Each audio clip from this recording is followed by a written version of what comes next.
आरती Maharashtra express news मध्ये आपले स्वागत। तर पाहूया आजच्या काही विशेष घडामोडी। उपमुख्यमंत्री एकनाथ शिंदे यांच्या मतदारसंघातील पाण्याच्या सबपंपाचे काम गेले 8 वर्ष रखडले।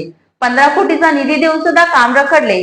कंत्राटदाराला काळ्या यादीत टाका, माजी नगरसेवक एकनाथ भोईर यांची मागणी।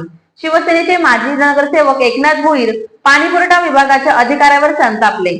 त्यावेळी ते म्हणाले, महाराष्ट्र राज्याचे उपमुख्यमंत्री एकनाथ शिंदे साहेब यांनी गेल्या 8 वर्षापूर्वी या ठिकाणी नागरिकांना पाण्याची उपलब्धता व्हावी यासाठी पंप आणि टाकी मंजूर केली होती। या गोष्टीला 8 वर्ष झाली तरीही काम पूर्णत्वास येत नाही। हे आम्हा ठाणेकरांचे दुर्दैव आहे।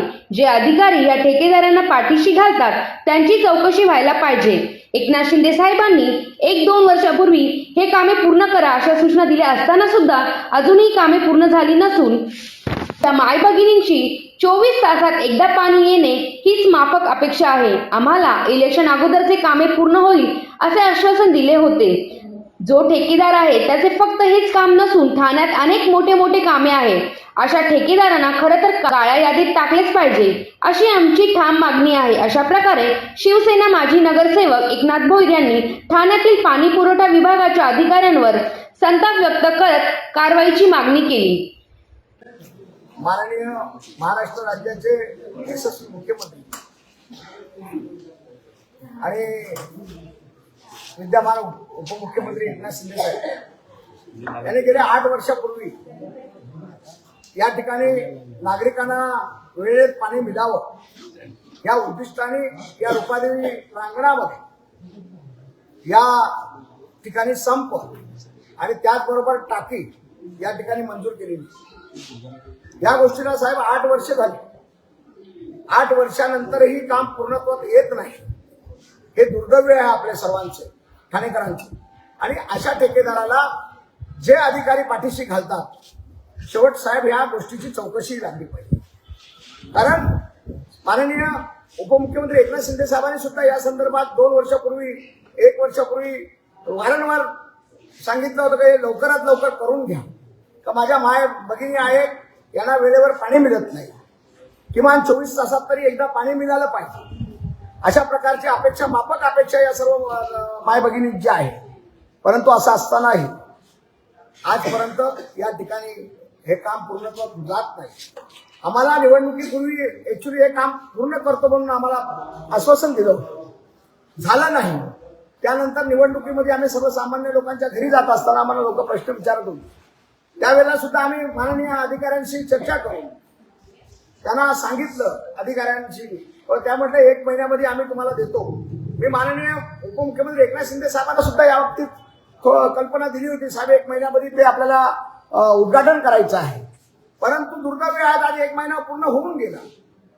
15 तारखेला निवडणूक झाली, 16 तारखेला रिझल्ट लागला। हे असं असतानाही आज 1 महिना होऊन गेला तरीही या कामाचा पूर्णत्व आलेला नाही। म्हणून मी आज अधिकाऱ्यांसमवेत एक या ठिकाणी पाणी दौरा घेतला। नगरसेविका यज्ञा भोईर आहे, नगरसेविका एकता भोईर सुद्धा माझ्या बरोबर आहे।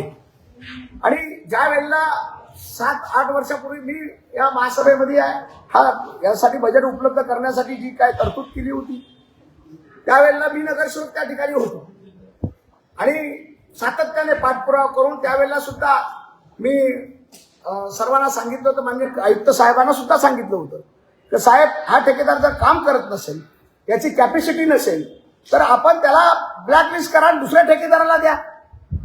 परंतु तरीही मला माहिती नाही अधिकाऱ्यांवर कोणाचा दबाव होता, कोणाच्या दबावाखाली काम करतात हे मला माहिती नाही। परंतु त्या सदर ठेकेदाराला आजही काळ्या यादीत टाकण्यात आलेलं नाही, हे दुर्दैव आहे।